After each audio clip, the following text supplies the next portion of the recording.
Hello, everyone. Ambassador Terry here with my good friend and colleague, John Chappelear, and we're talking about audience participation. Interesting subject. John, welcome. This is going to be fun. Yes, thanks, Terry. I look forward to it. I mean, audience participation is one of those things that really changes the dynamic, both in training or in a keynote. I mean, depending on what you want to do. But if you don't have the audience participating, then they tend to be, down looking at their phones, or they are talking to each other, or, sitting as far back as possible. All those little things that don't help you from a training standpoint or from a speaking standpoint. Right on, right on. And, live participating is a little bit different than obviously online stuff. And we're used to both. Yes. I find it interesting that the higher percentage of people that are on Zooms or whatever are doing stuff. They Yeah. get up and go get a cup of coffee Oh, and sure. whatever and Absolutely. sit down. You're on Zoom, you're on camera. I know. I know. Let's think I this through a little bit. having a conference the other day, and I didn't mean to cut you off. I had a conference the other day with a woman, and all of a sudden her screen went white and it said Firefly across the front of it. And I had never seen that before. So once I got off talking to Firefly, about a half an hour later, I looked it up, and it's a program that you can put on instead of you, and it records the whole conversation and then sends you the highlights of the conversation, so you don't even have to be engaged in it. So I'm thinking, that's just great. What are the chances you will actually go back and listen to this and gather something from it? I mean, it's your reticular activating system up here only works a little teeny bit. So, the more you can contribute and participate, the deeper the information goes. But this superficial listening, I listen to it, doesn't really go in. It needs to. You need to work a little harder to make it go in. So Absolutely, absolutely. You know, I was having a recording about, my what are you doings one day, and the person I was recording started typing. She started typing on a keyboard and kind of lost me. She was talking, yeah. just answering an email, like, "You're what?" And I clicked off recording, and I go, "This is Yeah. recorded. This is going out across LinkedIn and Yeah. Facebook. You understand that, right?" Oh. Oh, I forgot. Well, it says Yeah. recording on the screen. So, It all does. right. It does. So let's start over. And Yeah. I'm glad we did, because what she was talking about at the time really wasn't that good. But when I had her focused, wow, Mm. it came out really, really nice. Yeah. But I, a lot of times they just don't get it, that they're really talking to an actual person, Right. and or persons, lots of people, right? Yeah. Yeah. um yeah, it's really funny. Yeah. It's um interesting what you were talking about just then, because it's one of those things that when I'm coaching somebody, I talk to them about the ways in which they talk to somebody one-on-one. Now I'm talking about one-on-one human conversations. Do you shuffle through your drawer looking for papers, or are you typing on? My example is, you're typing on the screen. The guy comes, the man or woman says, "Come on in, sit down, sit down." Yeah, yeah. Go ahead. Tell me what the issue is. You know, and so clearly what this is more important than whatever you're going to say. So you have to, give the person the sense that what they're going to do is valued, or they're not going to come back. And it's the same thing. If you can't contribute to your attention to the person you're talking with, nothing you're talking about is really going to, like you said, once you got her to focus, what she contributed was so much more powerful than what she was trying to send to you when she was distracted.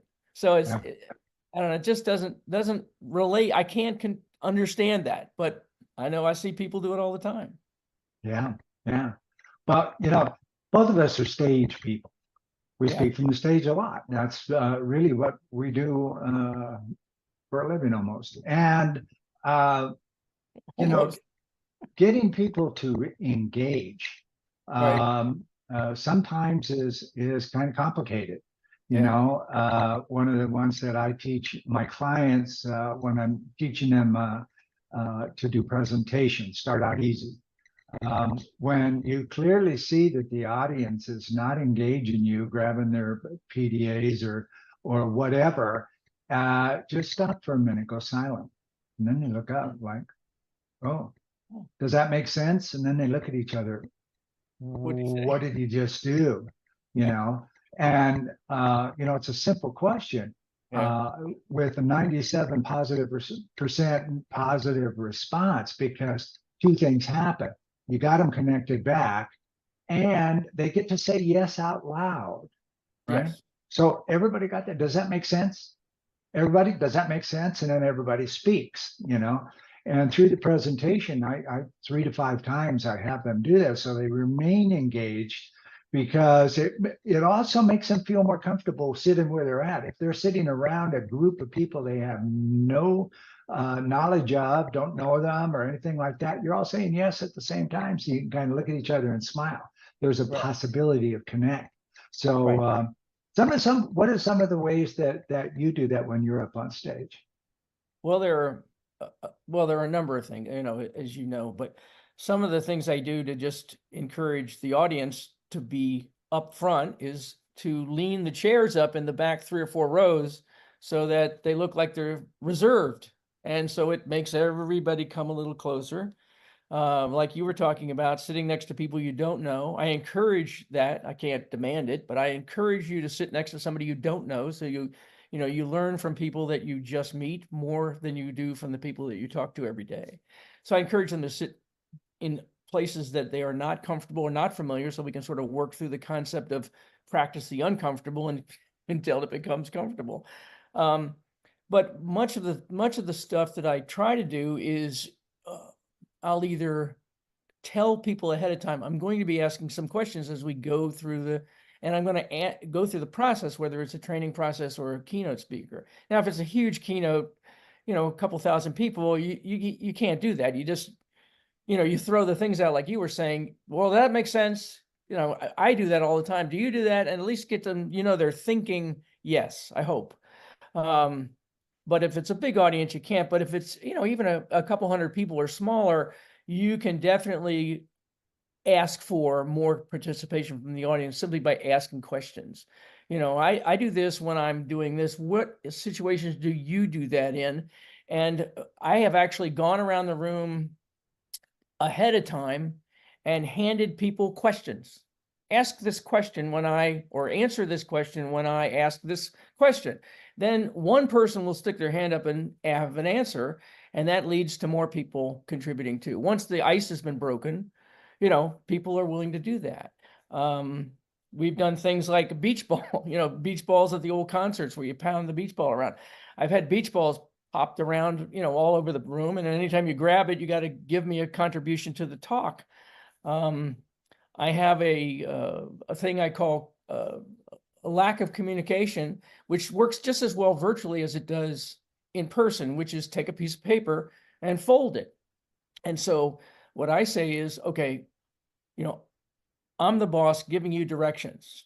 Okay. And so your job is to do what I'm telling you to do, not to ask any questions. Okay. Because that's what I would expect. So take the piece of paper and fold it in half. And people are like, well, which way is half? I'm like, no questions, no questions. So people fold it in half. Okay, fold it again. Okay, tear off the top left corner. You know, tear off the bottom right corner. Okay, fold it again. Tear off the only corner that's not torn off yet. Okay, now, if everybody's listened to exactly what I've had to say, what I want you to do is open your piece of paper and show it to me, because they should all be exactly the same. And of course, they open up the paper and it doesn't have any semblance to nobody's is the same. And people have fun. They take the piece of paper and put, if they have 2 holes, they take the piece of paper and hold it. It's just natural that they show each other the paper. They do it on their face. They wave it at me to see what the shit. So I do that, especially if I'm running into a scene where I'm thinking they're drifting away. Okay, let's talk about communication. And so that really helps a lot with audience participation.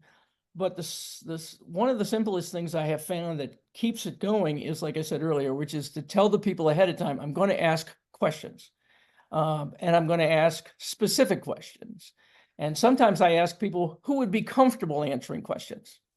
And a few, little hands go up, and I go, okay, we'll be calling on you guys, and then I'm going to ask the rest of you to contribute to that answer. So if you help them understand what's coming, sometimes they're more comfortable with doing that. But I have always liked I actually have a video of that if you ever see it, the paper tearing exercise. So it's fun. That's great. That's great. Yeah, that's really fun. You brought to mind one time when I went to a rather large meeting, and they did one step farther. Instead of putting the chairs up, they took out 10 rows. They had meeting staff there to put them back. Right. And later I asked the person who was in charge, the host of the meeting, and she said, I put up 3/4 of the amount of chairs for the expected amount of people, so that when people walk in, the place is filling up and we're having to add chairs.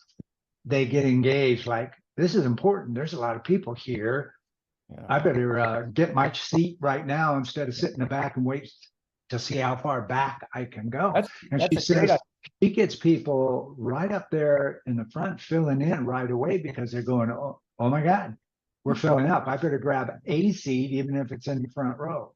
Right. So I thought that was genius, and I held on. Yeah, no, that's much better than tipping the chairs up. Yeah, because a lot of people just tip down the chair and sit down.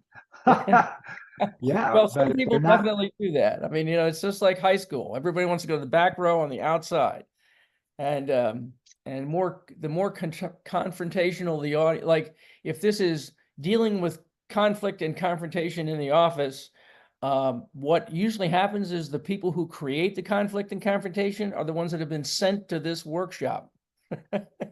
So they're right in the back of the room, and arms crossed. And about profiling, kind of thing, arms crossed. And it's just like, teach me something. You can't teach me anything.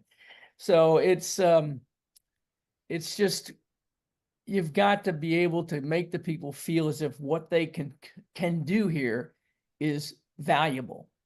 And not only it's not going to necessarily be valuable to me because I'm the teacher, but it could very much be valuable to the people who are sitting next to you or around you that have never thought of this idea before. So once they begin to think, oh, well, I could help, and if they feel that way, then they'll be more comfortable, raising their hand or speaking up, or, I try to make sure it's sort of controlled chaos. You don't have to raise your hands. You can just yell out. It's not like I usually say, this is not a recording. I don't have to start over at the beginning again if you interrupt me. So please, please feel free to be as chaotically inclusive as you want to be. Very good. Very good. I was at a Lions meeting once where they had an international person as a guest speaker. And so they had a couple of 3 clubs together. It was quite a few people. And he did something that I thought was genius. He walked up to the front and his alarm on his phone went off. And he pulls out his phone and he turns off the alarm and he says, oh, I forgot to turn off my phone so I can listen to the speaker. I better turn off my phone right now. What about you guys? Did you turn off your phones? Yeah. People are scrambling. What? I thought that was genius, because everybody in the room can hear that alarm going off, right? Yes, they can. Yes, they can. You and I know about gifts of devastation.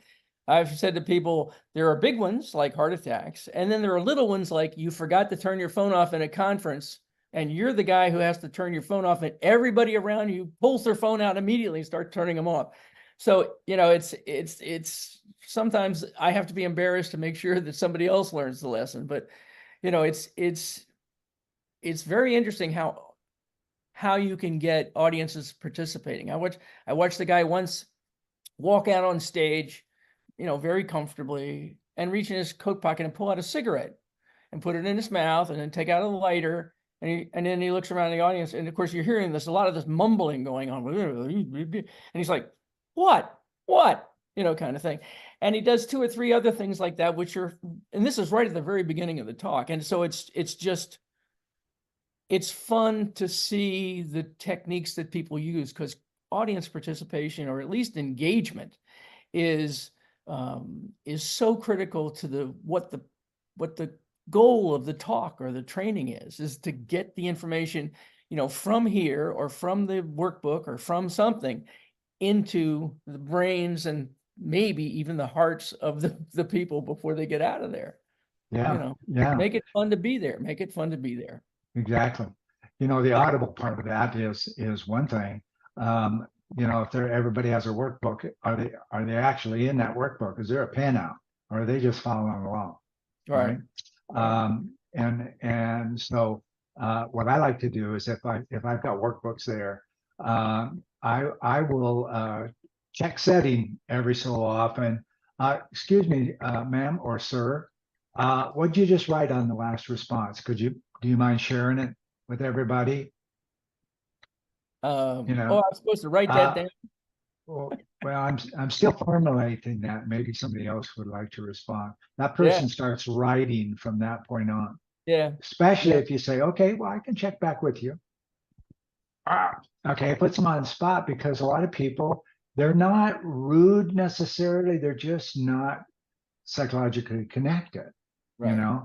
And once the connection is there, and the person is, and everybody in the audience are aware that the person in the front, who's giving this speech or presentation or whatever, they're in control. And if you start floating off, you're going to pay the price. Or the people at the back of the room who stand with their phones at the ready, kind of listening to you, but responding to chats or whatever on their phones.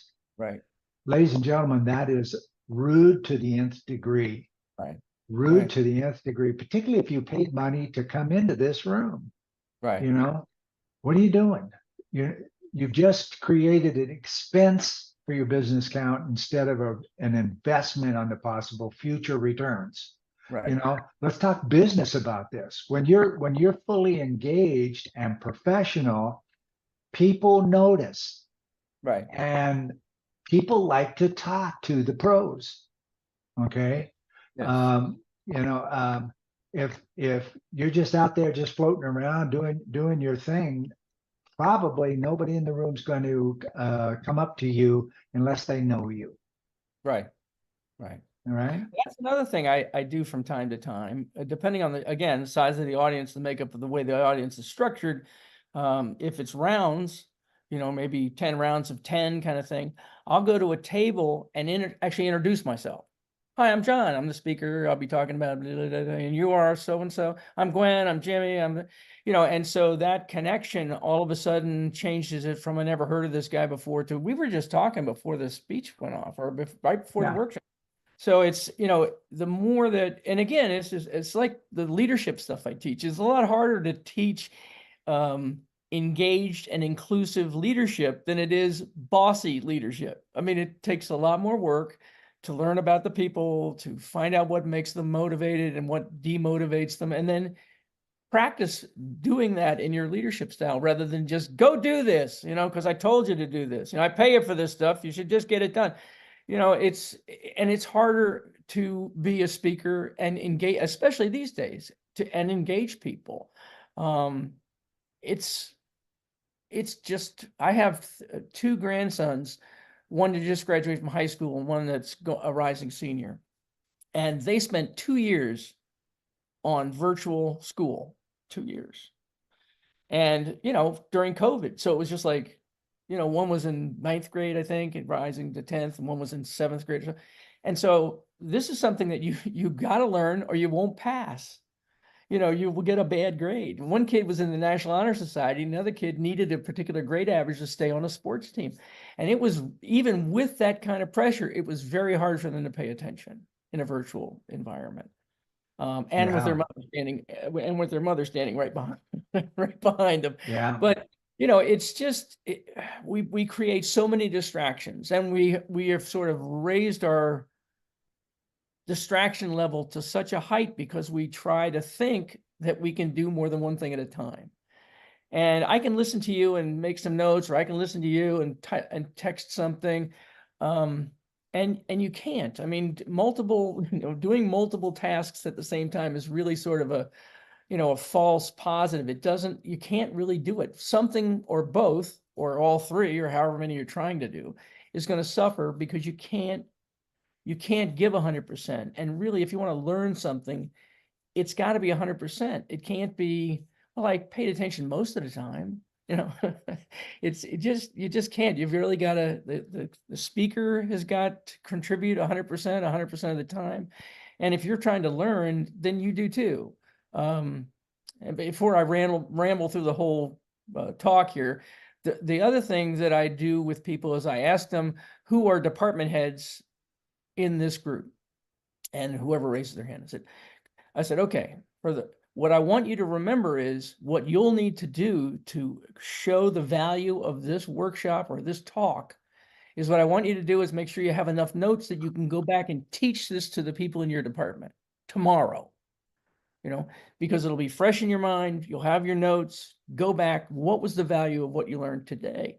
And if you get them that engaged, all of a sudden you've got 10 people or so out of a group of 50 or 100 that are actively listening and actively notes. And of course, that means the people sitting near them begin to create a sense of guilt. Well, maybe I should be making some notes too.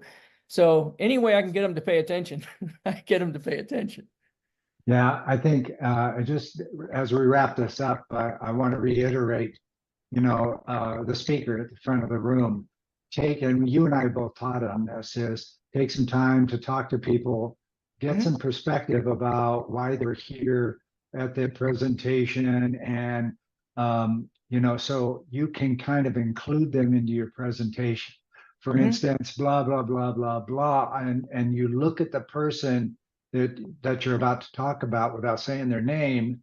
And for instance, blah blah blah, and I were talking about this and subject, and I think this comes in really close right here. They just got validated, even though you didn't say their name necessarily. Right. Yeah. That, wow, this guy wasn't just chatting with me; he was paying attention. I like that. Right. They're much more likely to engage you after the presentation. Right. So let me say one more thing. No, I'll just do this.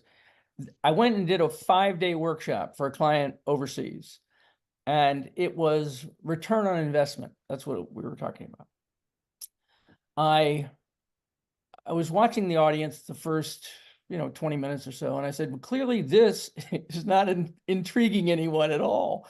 What's the biggest problem that you currently have in your department, so that maybe we can guide this workshop around? I had them write it down on a piece of paper and hand it up. And I looked through the thing, and every single one of them said, my biggest problem is my boss, not my return on investment. So I said, okay, this was a big binder, 5 days worth of binder. I said, turn it upside down and open it backwards. And let's start writing on the blank piece of paper on the back. And we'll be spending the next 5 days talking about how to get what you need done through a leadership that's sort of adversarial to you. How do you break that down? How do you become better engaged? And that was, I don't know, 5 years ago, and I still get emails about, thank you so much for doing that, because that's what we needed. We already knew about returns on investment, but my boss just stifled this or did that, and you gave me 100 ideas about how to get that through. So you're absolutely on target. The more that you can show up and prove the fact that what they need, you're going to contribute, the better they're going to pay attention. Absolutely. What a great way to end this. Ladies and gentlemen, I hope you got a lot out of it. Reach out to us. We would be happy to engage you in the chats and the comments below. And thanks again for coming. Bye.